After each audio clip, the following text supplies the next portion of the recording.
Rice College, Cambridge. Market here in Cambridge.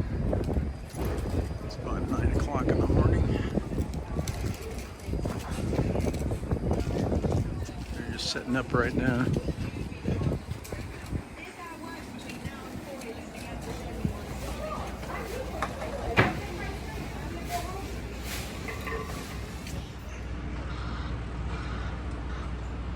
There's King's College, Cambridge, where we're taking a tour here in about 45 minutes.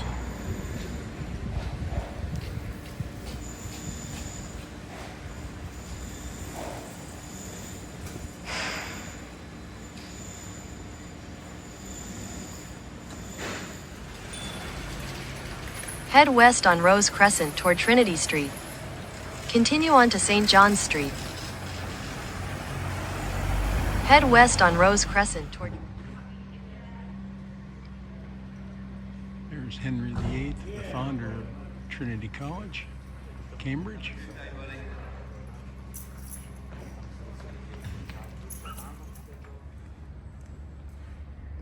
I gotta just... Okay, this is King's College Chapel. Do those counterbalance. So what you have is you have those knobs dragging the ceiling down. Wow. And then on the outside of the chapel, and in King's, they're inside. If you say Henry VIII and Anne Boleyn, then we're going to come back and walk down the side and look in the side chapels and look at how they did the ceiling. Oh. And then we can do the politics at the bottom end.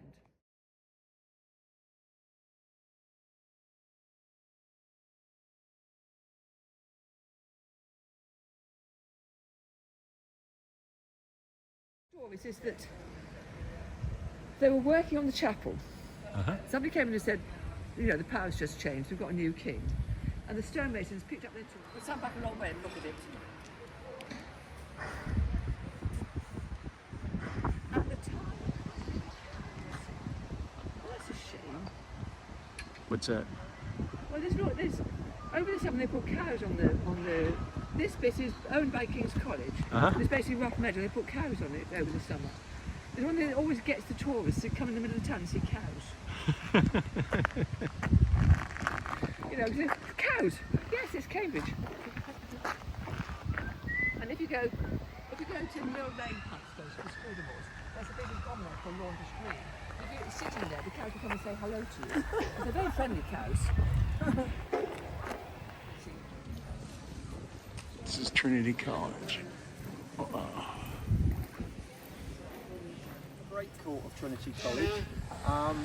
This is the biggest court out of all the colleges. There's a very famous film called Chariots of Fire, some of you may have seen or even heard of. It's about a race that took place in 1927. Well, this is the court where the real race took place. The students still run it every year, called the Great Court Run. The freshers, the brand new students, they're allowed to run it once and once only, normally about the second weekend in October. The race always starts at 12 o'clock midday. The reason for that is because our clock, when it chimes, it has two different chimes to it. So at 12 o'clock it chimes 24 times. That takes about 46 seconds, and it's 364 metres all the way around the court. So the students have to run at quite a pace. They're only allowed to run in straight lines. If they jump across the corners, that's an automatic disqualification. Now what we say here at Trinity is, the reason our clock has two different chimes to it is because St John's next door, our rivals, they're our rivals in just about everything, they haven't got a clock. So what we say is the first chime is for Trinity, the second chime is for St John's, because they always come second to Trinity. Now they haven't got a clock because many years ago the local authority said, whoever builds a clock tower first, we will give you a nice big mechanical clock. So they started to build their clock tower, they built it out of massive building blocks. We built ours out of wood within about 2 weeks, so we got the clock, they didn't, so they beat them yet again. So now they rely on us to tell the time. Now we've just walked underneath the Great Gate. That was not constructed for Trinity College. It was actually the main entrance to King's Hall College. Statues above the gate. On the left is Anne of Denmark. In the middle is her husband King James III, and on the right is their son Charles. The statues were actually put up there in 1635 to commemorate 2 royal visits to this college in 1 year. Now their son Charles on the right went on to become King Charles I. He's probably better known for 2 things. He wasn't a particularly good king. The first thing is, he's the one that introduced Canada geese into this country. We thought they'd look good and they'd taste good. Well, they don't look too bad. We've got loads of them here, but they make the most incredible mess. And you can't eat them. The meat is far too tough and it doesn't taste very nice. I've never tried it. I know people that have, but they said you can literally chew on the meat for hours and not even make a thing. Where you see the sundial, that's originally where the clock tower was standing.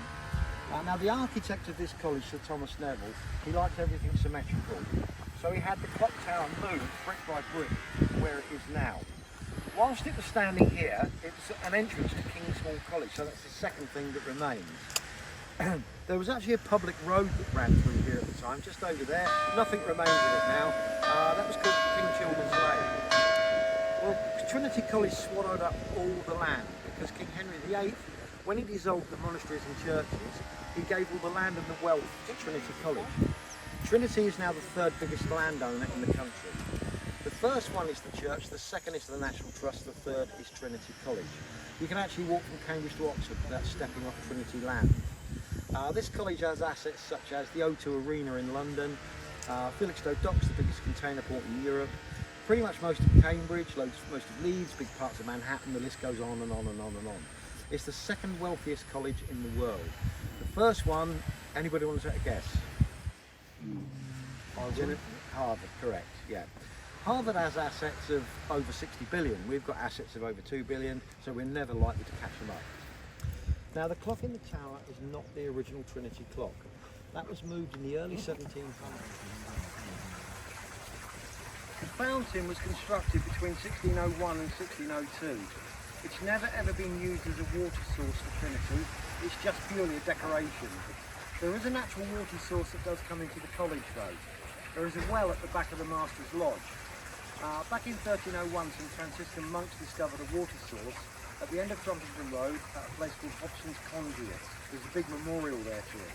And they started a big channels into what was then just a very small wooden village. Well, of course, one of those channels came in here. However, the water was very, very dirty and very contaminated. Nobody could drink it, nobody could really do anything with it. However, Trinity did find a use for it. They turned it into beer. They made it at a place called the Brew House, which is also Cambridge's very first brewery, and we'll be seeing that a little bit later. It's actually designed on an old abbey he once visited. We don't know which one, because it's never documented. But this is pretty much what an abbey would have looked like, full of monks back in those days. Now when he paid for it, he paid for the cheapest possible materials he could find.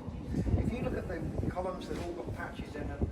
A lot of the buildings are under constant restoration because they're made out of sandstone. Where Isaac Newton stood when he carried out the very first speed of sound tests. As I said, it's a very simple experiment. Now, quite often I get younger groups during the summer, school groups. I always tell them a little story when I get to this point. What I tell them is the court is haunted. There's a ghost here, and if you do a certain thing and the ghost likes you, it will rattle the door at the other end of the cloister. That's if you believe in ghosts, of course, which I don't. Okay, now what Isaac Newton did basically was this.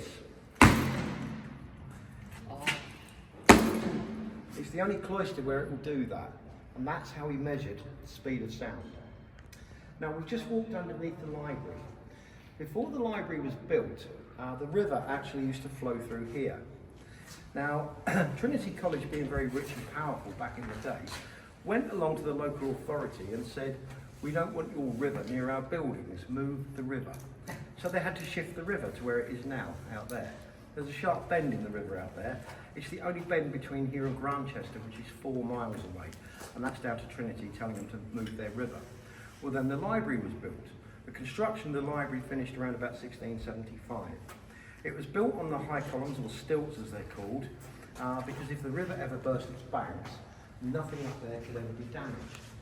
And of course if the water gets that high, we wouldn't need to worry about it anyway.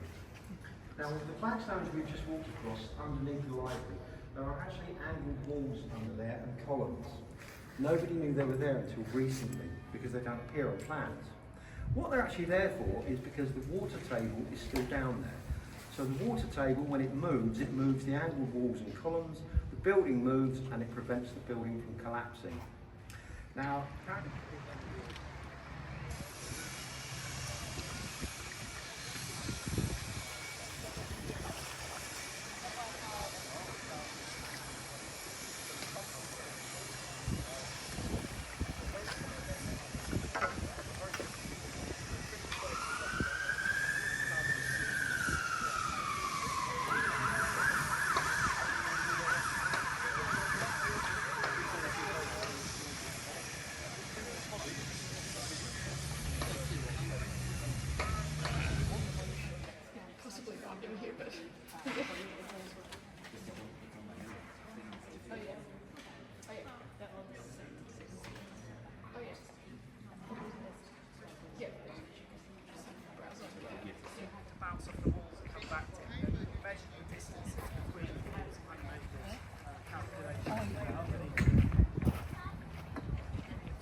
$815 years ago.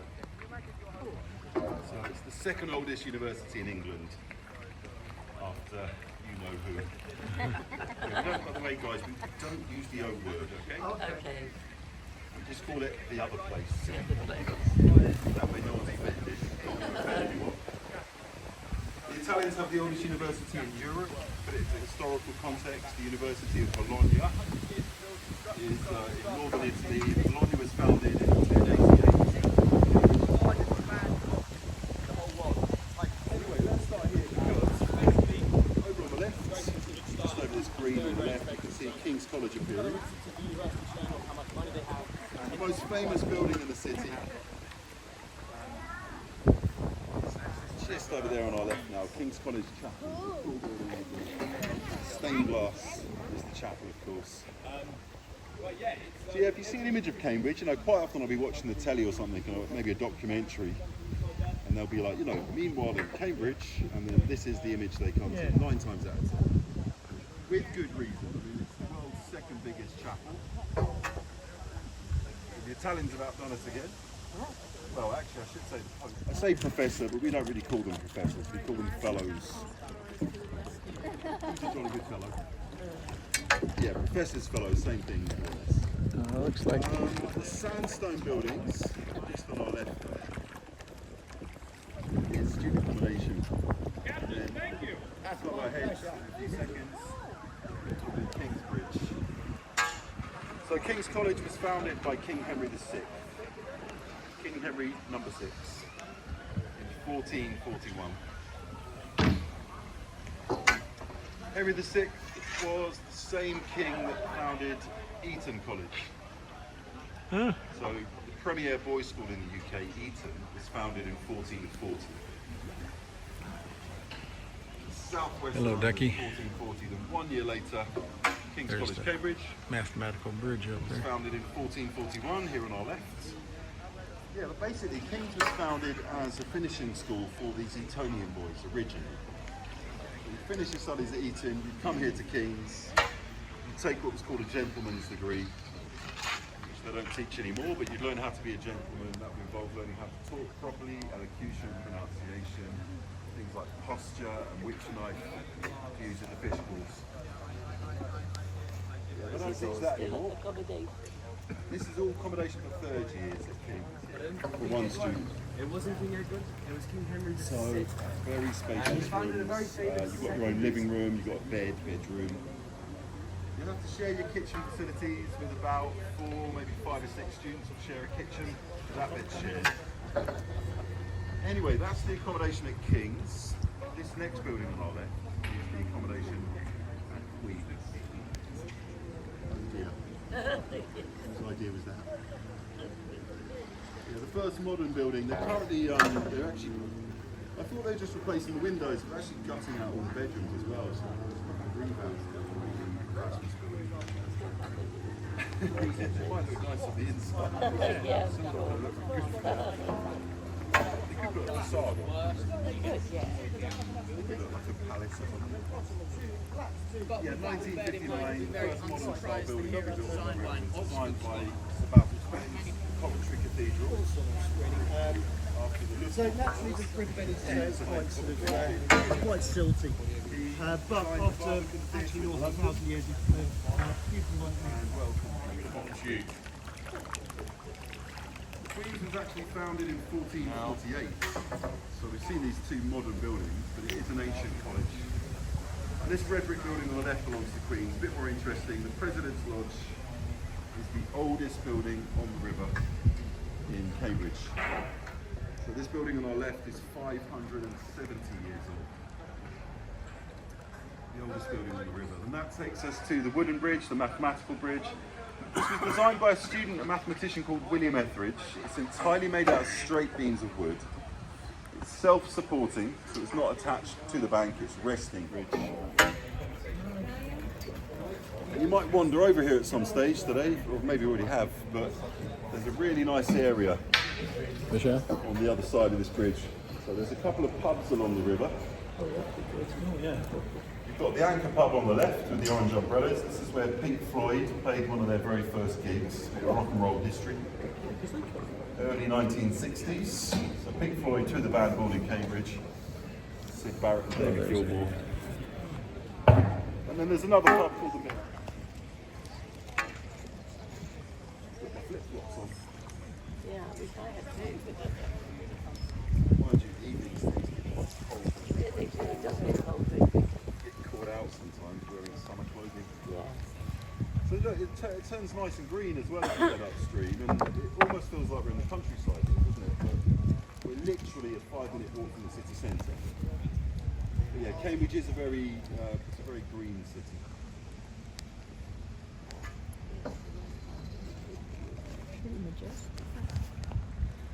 Right, our next college is the exception. On the river there are 8 colleges, 7 of the colleges are old. When I say old, I mean 400 to 700 years old. But Darwin College on our right is the exception. It was founded in 1964. That's obviously, that's pretty recent. Founded in 1964. Obviously this building predates that. They've converted this old building into... Be quiet. Sorry, not you, the duck. Always interrupting. Mind your own business, all right? Sorry, where was I? This building's been converted into student accommodation.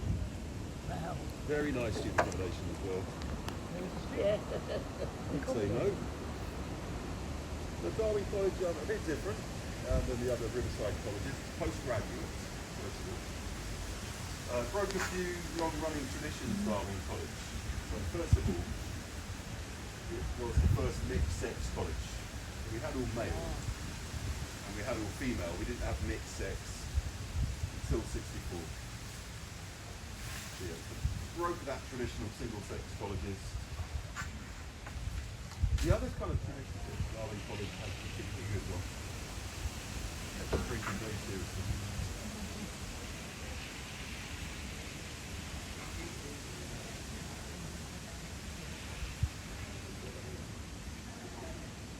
Obvious thing about Darwin College, of course, is the name of the college.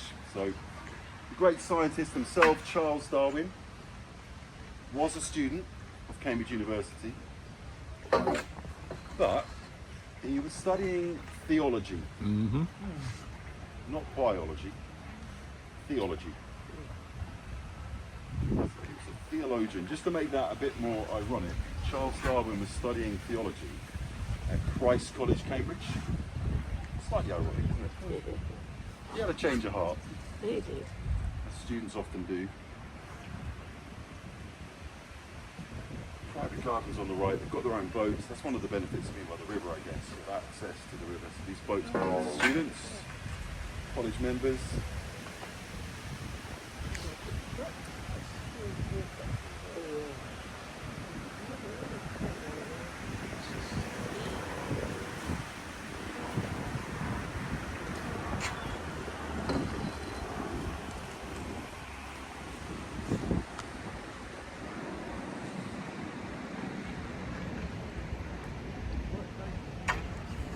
this green on our right is public. Us locals, we call it the Mill Pond. And as I said, there is a pub called the Mill. And there used to be a mill here actually, it's not here now, but the name's stuck. But if you look on a map, its technical name is Laundress Green. Laundress, as in laundry. So the river's really shallow along this bank. You can just about see the riverbed. It's literally 1 or 2 foot beneath us. So if you do fall in, this is probably quite a good place to fall in. You can just stand up knee deep. But this is where the washerwomen would come back in the days before the invention of washing machines. They'd stand in the river, do all the students' clothes washing in the river. And the green on the right was an open air laundry. Hang all your bed linen out and all your knickers with your clothing would hang out on the green. But yeah, nowadays I think they've got washing machines. I know you don't think it's funny. At least I've got one fun.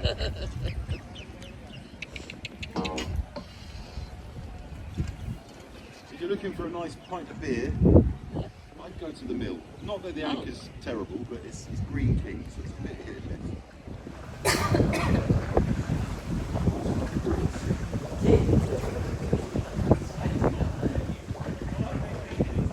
Well, that's probably just got to be honest, I'm not a mathematician. Before I embarrass myself, but yeah, every beam is straight. It looks good, doesn't it, at a glance? Particularly the other side is particularly curved, but follow the beams along, they're all straight. It's tangential, radial, crossing.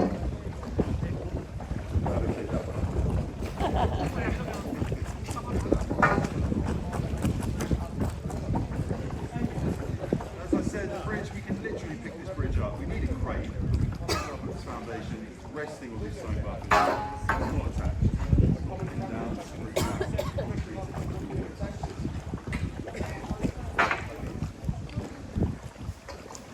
Now, because people think you're being taxed on the amount of daylight they could bring into the house, they start saying this is daylight robbery. The television presenter, the actor, author, comedian, waiter, voice of audio, Stephen Fry, Queen's College. A big one. I actually got told off for saying that. Oh, A lady on my boat said, "You can't say that." And I said, "Madam, look at the spelling of Queen's College. It's got apostrophe in it. It's founded by a Queen." Actually, talking about British comedy, so many famous British comedians were educated here at Cambridge University. You've got some of the Monty Python crew, Eric Idle, who I was lucky enough to take hunting one, showing off. Eric Idle, John Cleese, was of course Basil Fawlty, anti-woke warrior that he is. Blackadder, celebrating his 40th birthday last year. And of course Stephen Fry was in Blackadder, as was his sidekick Hugh Laurie, bit of Brian Laurie. Rowan Atkinson, of course, was Blackadder. He was also a Cambridge boy, Mr. Bean. Richard and Webb from Peep Show. Sacha Baron Cohen, Kings, he wrote Midnight's Children. The English poet, Rupert Brooke, a student at King's College, one of China's most famous modern poets, Xu Jihua, was also here about 100 years ago. When I say famous, I mean very, very famous. He learned his poetry at school on the syllabus of the Chinese speaking world.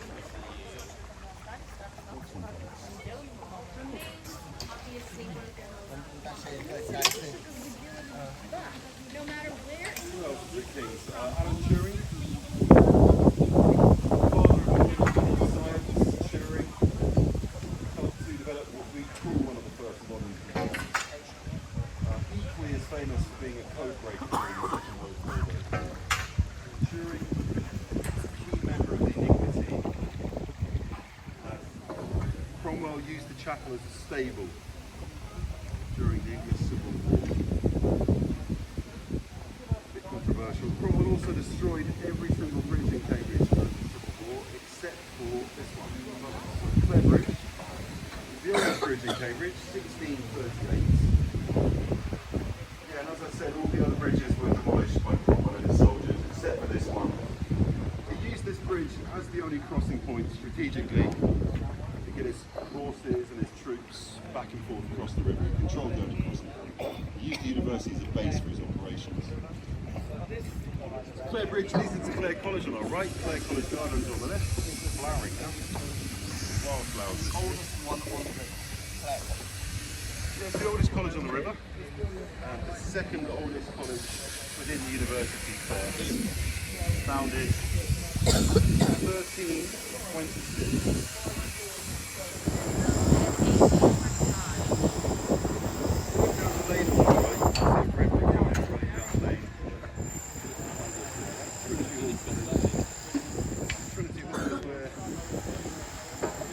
Yeah, we went to St Andrews, and then Harry, I believe, went to Sandhurst, which is like a military school. Well, I've just hit the halfway point where the noise is coming from. We'll do the other half now, downstream. Trinity College is on our right.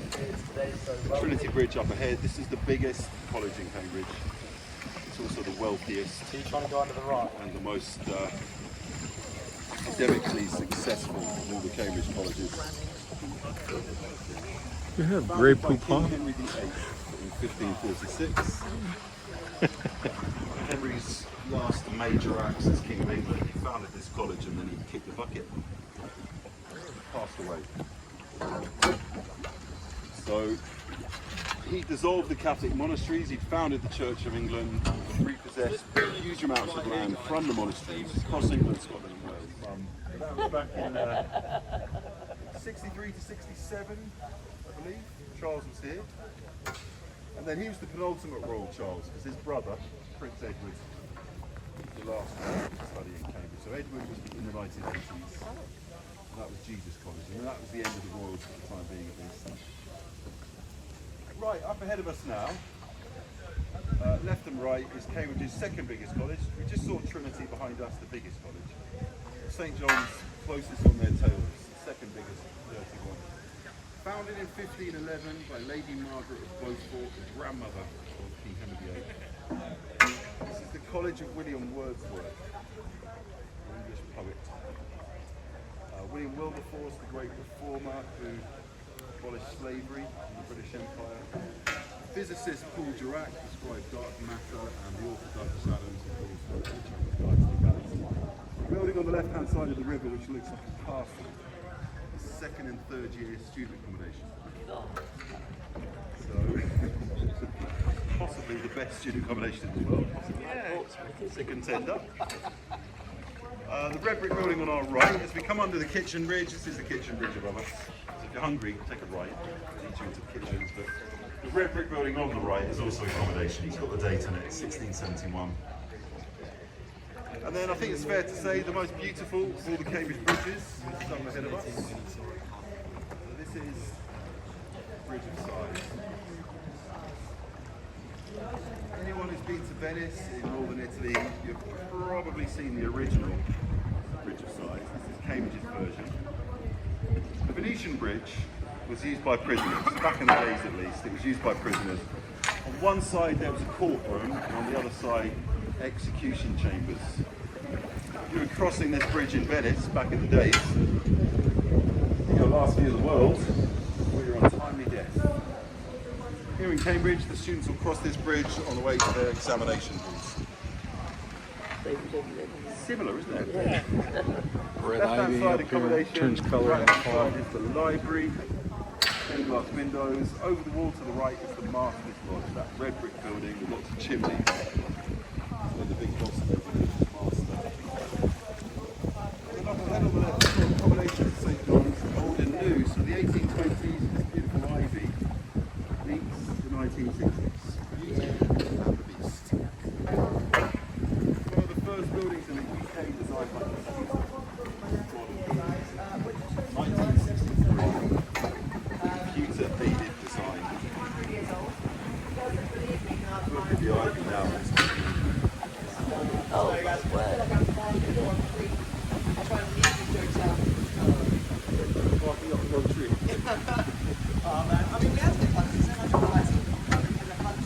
I'm the owl, not up the wrong bush. Sorry, that's a bad joke. Terrible joke.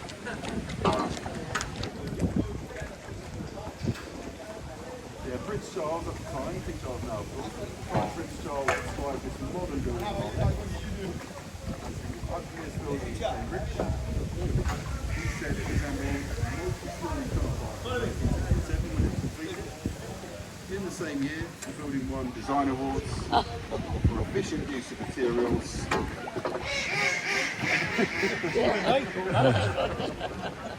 Pipe down over there, will you? Sorry, it's just terrible these days. They've got no class, have they? So yeah, Prince Charles clearly wasn't amused. Even if the ducks were. Takes us to a nice college down the street. There's all green on the left. All the buildings you see on the left belong to Magdalen College. Student accommodation at Magdalen. I say Magdalen because the spelling is Magdalene. Exactly, yeah, the other place is also spelled Magdalen College. Brethren building, go and check out.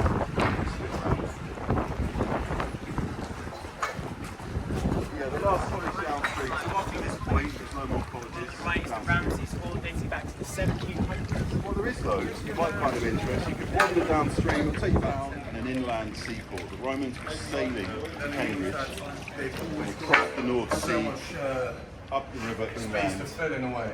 So To where we are here in Cambridge. The Romans were doing a bit of farming as well in and around Cambridge. They had pig farms, they had apple orchards. The Romans left eventually.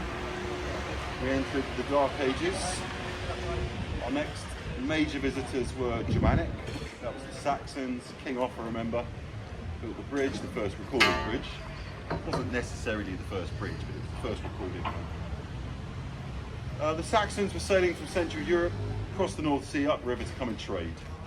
700 AD. And then in 815 AD was the first record of the Vikings in Cambridge. And these were Danish Vikings in this part of England, so they were under Dane law. But you know what Vikings are like? They were sailing up 1,000 years ago. Cambridge was a seat of learning then. So let's say it's what, 1024 AD. That's great. We're in Cambridge 1,000 years ago. There's no university, there's no colleges, but there is monasteries here. So Cambridge was a place of monastic learning, sort of spiritual or religious learning, long before the existence of a university. So yeah, nowadays we've got colleges. 1,000 years ago we had monasteries. Attached to monasteries were monks. These were the educated men of the time. They could read and write Latin and Greek. Basically, the monks became the first teachers or lecturers, you could say. And then the monasteries provided accommodation for the very first students or scholars. Cambridge was an ideal place for university town to begin and flourish. It was already a seat of learning. Albeit, you know, a slightly different type of learning, of course, but nevertheless. Right, the Bridge of Sighs. I mentioned the originals in Venice. We've got this version above us here in Cambridge. There is a Bridge of Sighs at the other place. It goes over a road, a bit tacky. Don't bother going. Cambridge did get lightly bombed, say lightly, the worst night of World War II. 12 people were killed in Cambridge due to bombing. So the Germans did attempt to bomb the railway lines in the south of the city. A few bombs went astray, struck residential areas. Yeah, the university wasn't being bombed. It's the same at the other place. So it wasn't being targeted. I mean, there was no major industry in Cambridge, so it wasn't a priority target. The British didn't bomb Heidelberg and Göttingen, which are these kind of equivalent university towns in Germany, old university towns. Cambridge is actually twinned with Heidelberg as well, twin city.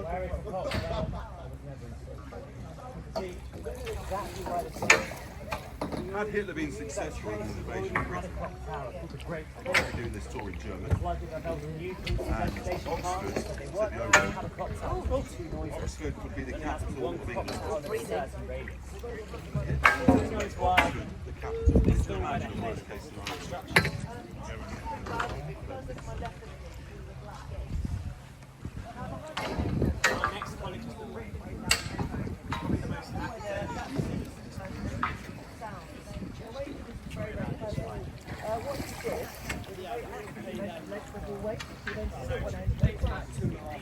This is the Camp Freeland. Goes to the upkeep of like the buildings and stuff. So back to Trinity College on the left, this is where Sir Isaac Newton was based, Britain's most famous scientist. Cambridge University's most famous former member. And there's been a few famous ones. Creme de la creme.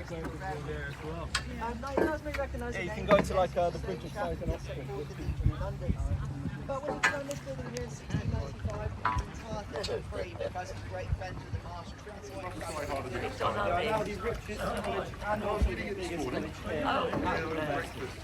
In total, they have 34 Nobel Prizes. It's crazy. And the university I made a few corrections. Yeah. Outdated. Just tidying the sun.